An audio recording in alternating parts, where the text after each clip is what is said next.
Loved it. Loved it. Thought it was great. I definitely,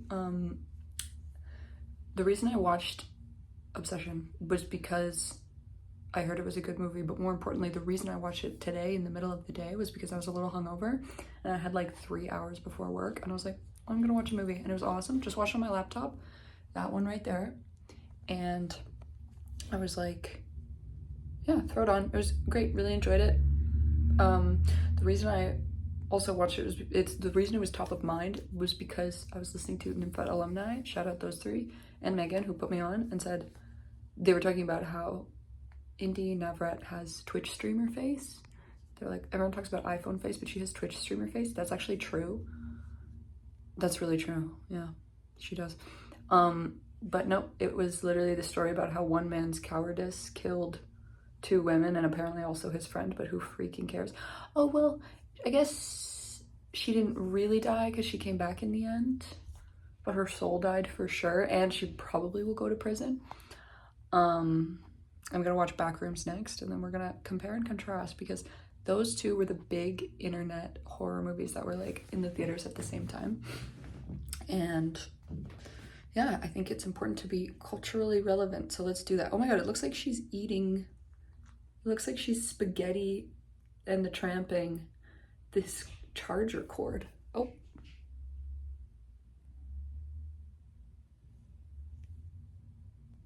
Excellent. Absolutely excellent. I feel proud to be born in 2002. Because the guy who directed it was like literally, I just looked it up, 21 years old. Ivy Wolk, same thing, 21 years old. Good for you. Good for you. What are we doing here? Okay.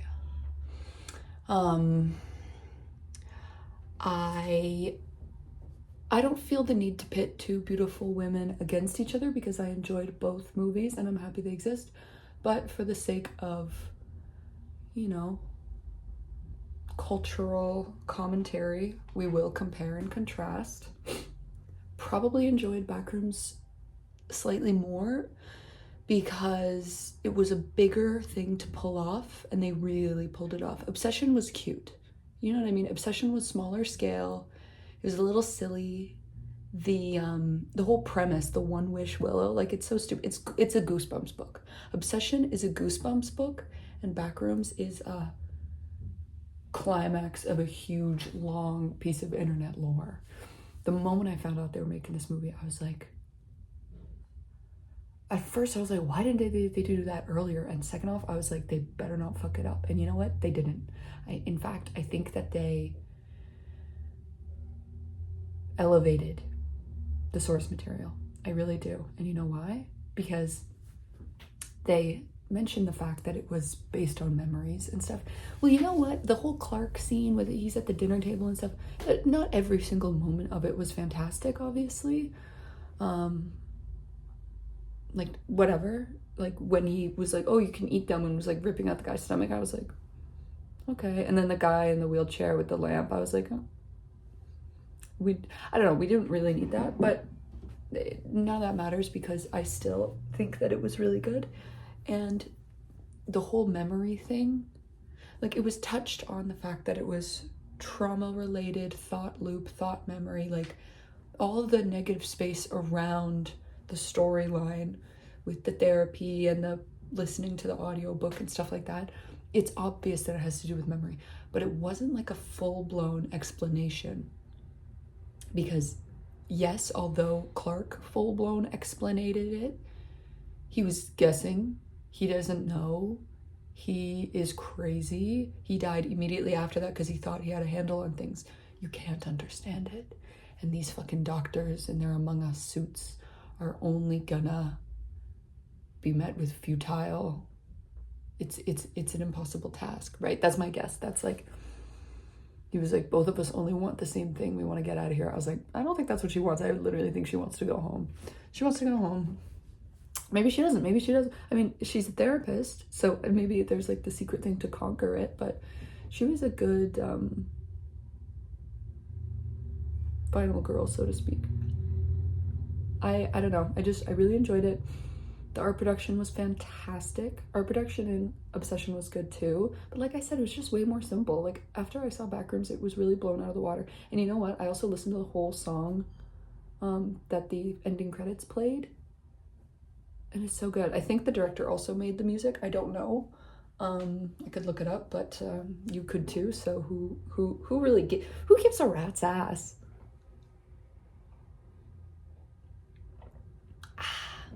And I really like that actor too. She was in that one Bill Skarsgård movie. I think it was Bill. And Worst Person in the World, which I haven't seen, but I've heard good things. This coffee tastes like rat's ass.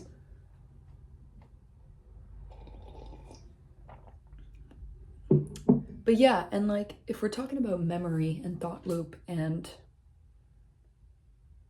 stuff like that, I really loved it when the guy with the camera went into the room. Oh, also Avan Jogia being the guy who dies in the beginning. That's so funny. The End Apartheid shirt that we saw in the like Body Bones room.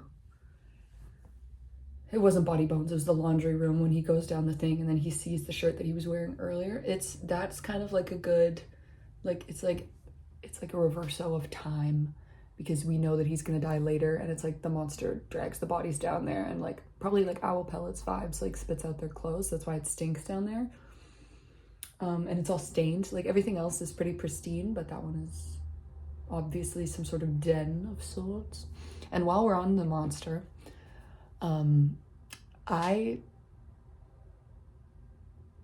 it's a controversial one. Here, I want to sit down, so can you see me? So basically, as far as monster reveals goes, that one was awesome. That was funny. It was completely silly and it was scary, but oh yeah, and also just quickly on the fear thing, Obsession didn't scare me at all. Every now and then there was a moment where she said, "This isn't me," or she like kind of snapped out of it and started looking around, and then someone went like, "Oh, haha, sorry, that was weird."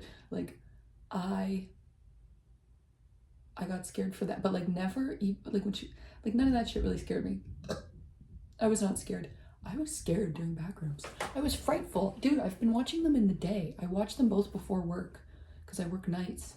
So it's like literally broad fucking daylight, and I'm like, oh, turn around, go back. No, what are you doing? Like, you know what I mean? I was truly on edge the whole time. Like, it's sinister. Anyway, so that really happied me, is what I was gonna say, because it's so rare. Not to sound like an actual, like, not to sound literally annoying, but like it does take a lot for me to actually be like, you know. So when it does, I'm like, oh, like it's so good. It's so fucking good. Okay, and the monster being the pirate is so funny. It's so funny, and his face was creepy. It was slightly like Uncanny Valley sort of CGI, but it didn't even matter. Like, I do think there had to be monster. I think if there was no something's down here with us, it'd be like, okay. And if it was just the like mobs or whatever, like the people with the multiple faces and stuff, like I don't think that's enough. Like I do like a really tall scary monster that's gonna eat you and it's in the shadow. Like I think it was kind of needed. I think it's always needed as sophisticated as just a flickering light horror fear of something being there but it's not actually there. Some sort of bodies ending where it's like we were the killers the whole time. As hoity-toity and therapist, you know, coded as that might have been, I do think the monster was a good addition, and the fact that it was the Captain Kirk or Captain Clark, like that's just so fucking funny. And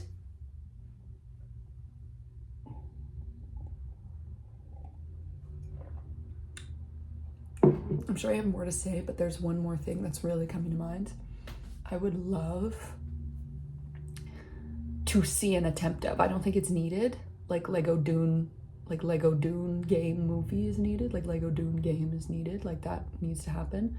And it's weird that it hasn't, but something that isn't needed but could be cool is a Backrooms sequel with that kind of, you know, post 2020 white condo glass, you know, plastic, plexiglass, office space, co-working, condo, liminal, 2020, iPad baby, that kind of, you know what I mean? I do think that could be cool, and I don't know. Yeah, we would need to start working on it now so that the iPad babies of today will watch it with their friends when they're like 15, 16 and be like, oh my God, you know, like trauma happening in like a pristine Apple store home. It's its own form of whatever. Because the yellow is so good. It's so iconic. It's so sickly. But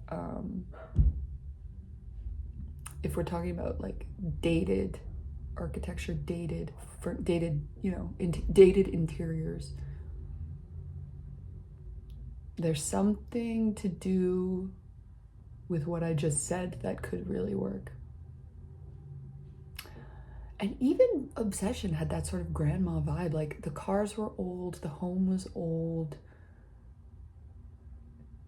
Although it was Gen Z, it really wasn't like the visuals of today was not on full display. And I think if you really get in there, you could make something very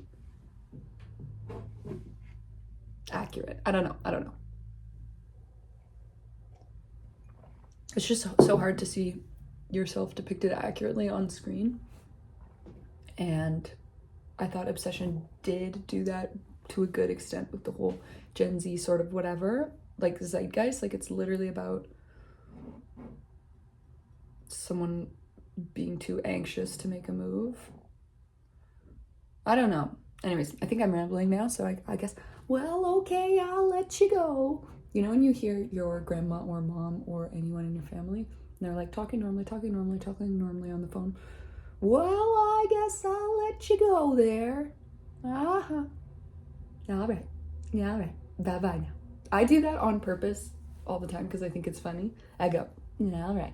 Anyways.